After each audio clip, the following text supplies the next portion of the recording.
Okay, so I don't know if it's too early to be talking about this topic, but I feel that there's a need to actually address to this topic lah. Because looking at what is happening, right, if you guys didn't join my Telegram group or not updated with what is currently happening to the world, I will tell you that the war is not getting better.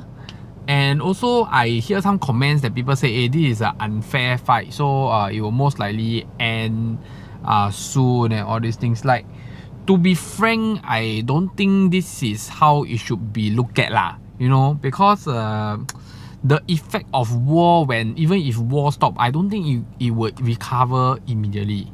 So there is still once this thing has started, I'm very sure this is going to be quite a long thing. Even for recovery, it's going to be very long.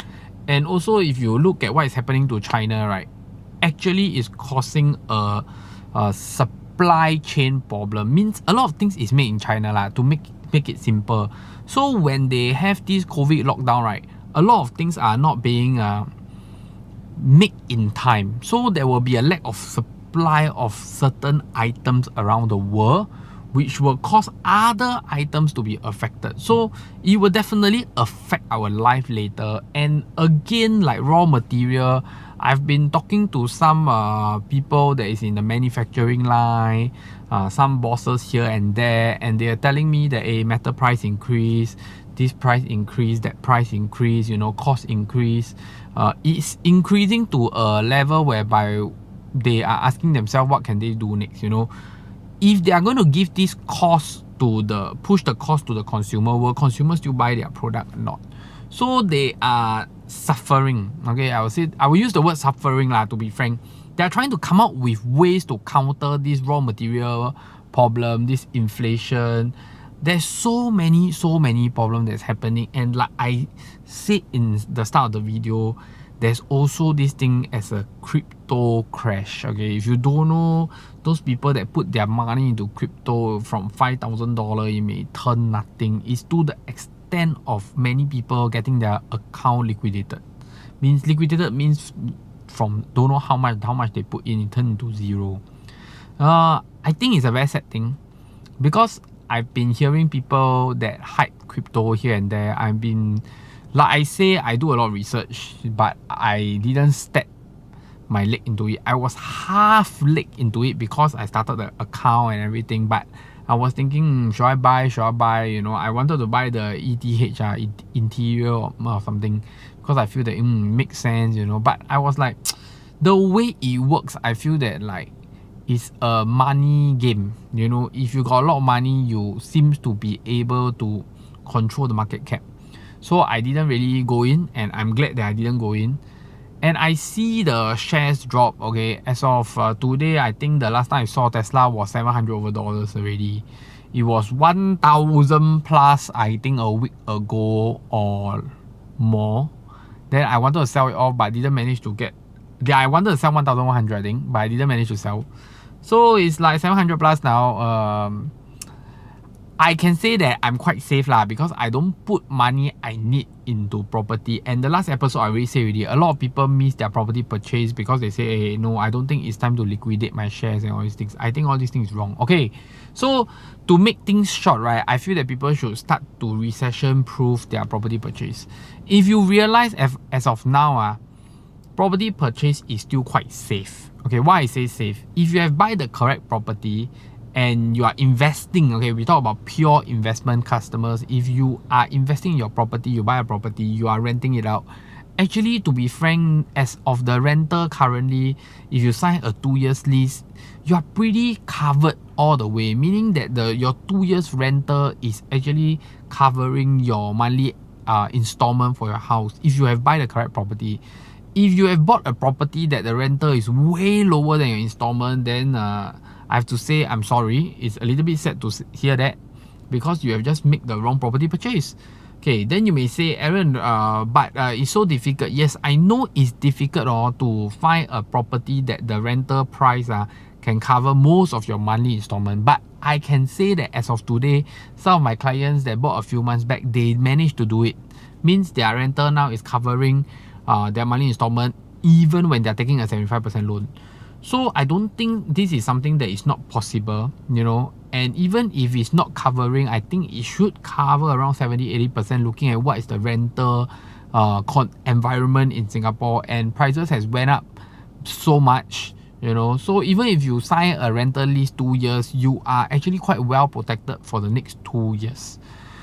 So some people, we even make a plan for them. We even do something like a recession-proof plan for them, meaning that I suggested them to take a loan instead of putting all their money in and then keep maybe 100 over 1,000 in their OA account so that they can earn the 2.5% interest. At the same time, I already calculate already how many months of installment can this OA account continue to help them pay for their house. This is why I always tell people that if you have enough money, don't use your CPF to pay for your property. Use your cash. Why? Because when in recession, right, you need cash. Okay, you all may think that, hey Aaron, you talk like that, it doesn't make sense. But wait, let me finish first. Okay, you need cash. So if you have when you don't need cash, you use cash to pay for your property, right? You actually accumulate this thing I call a safe fund, you know. This funds is actually in your OA account, is earning 2.5% interest, and when you suddenly feel that, hey, shit man, you know, I lost my job, or I don't have my pay drop, or because of recession things is increasing, the cash portion is tighter already. I tell you, when that happens, switch to your OA account. And if you have done the correct steps, you will realize that your OA account is going to cover you for the next 2 to 3 years. 36 months, 24 months, 48 months is more than enough. And at the same time, you're earning the compound 2.5%. At the same time, if you haven't lose your job, you still have OA coming in. So you are quite recession proof with what you buy. So this is why I feel that sometimes taking loan is not wrong, you know. And again, many people may say that interest rate is rising. I have to say that actually before this 1.1, 1.2% environment, all along interest rate has been about 1.92 or 2%. I think the highest I paid is about 2.18. That was about 7 to 6 years ago. So if you ask me, I believe that interest rate is always at around 2 plus minus. So today interest rate at 1 point something, I take it as a bonus. I don't take it as an entitlement. So if today interest rate go back to 2, to me it's like interest rate is going back to norm. I don't see that this is a big problem. Okay, so I don't know why a lot of people is thinking that interest rate is going up. I cannot predict whether interest rate will hit 3 or 4%. But from my knowledge, I think it's a little bit difficult.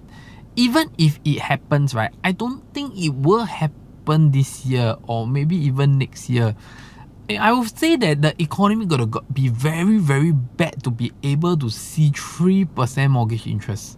Okay, so far in Singapore, I haven't seen the number 3 happening. I only see 2 point something. Even going to the highest, I only see around 2.5. Okay, if today your interest is very high and you say, Aaron, I don't agree with you because my interest is very high, please go and check your mortgage package. Are you still in lock-in period? Are you able to do a repricing? I already say many times, please don't refinance. Because if you refinance, you need to go and pay legal fee. Yes, I know that's a subsidized, but it still doesn't make sense, guys. Go and do your math.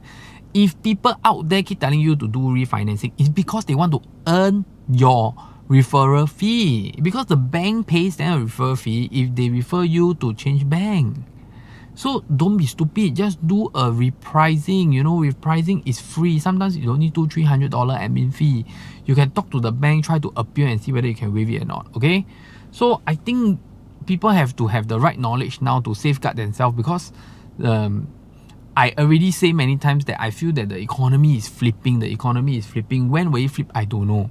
But as of today, right, I already today is like 16 March, right? When I last checked the transaction, I will say that the resale transaction for April only slightly exceed March, and prices is going up. Yes, I know, but I can tell you one thing that I have done my research.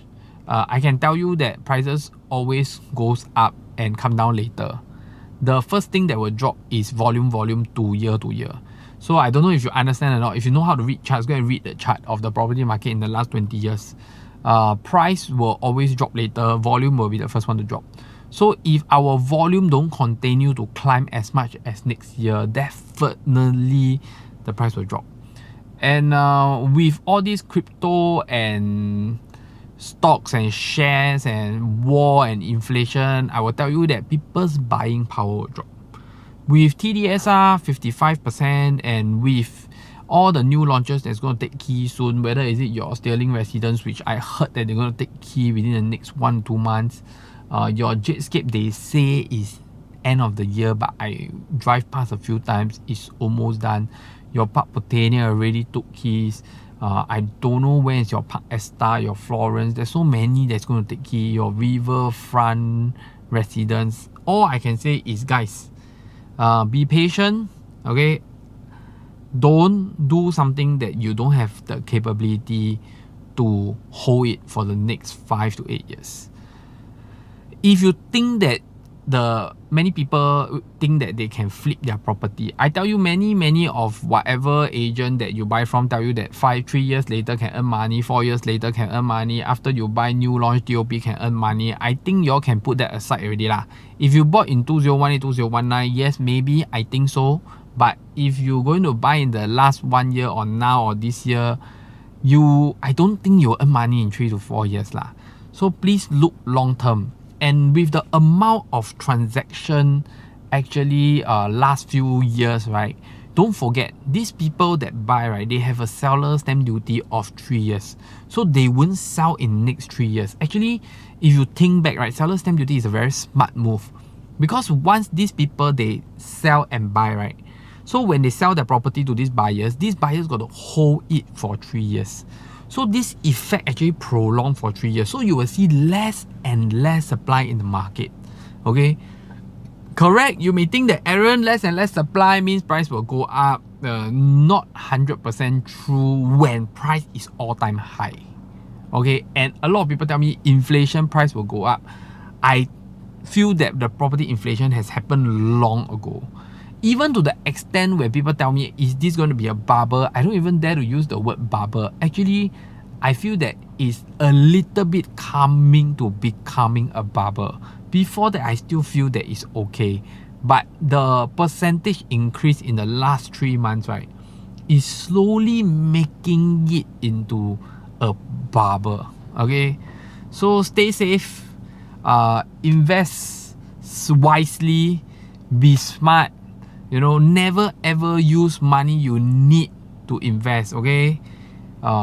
When you buy something, you make sure that you don't need the money immediately. You don't need the money for your daily necessity. You don't need the money for your kids' school, your food, your house and everything, okay? Know how to allocate your funds differently and stay safe. Hit the like button, subscribe button, and I see you in the next episode.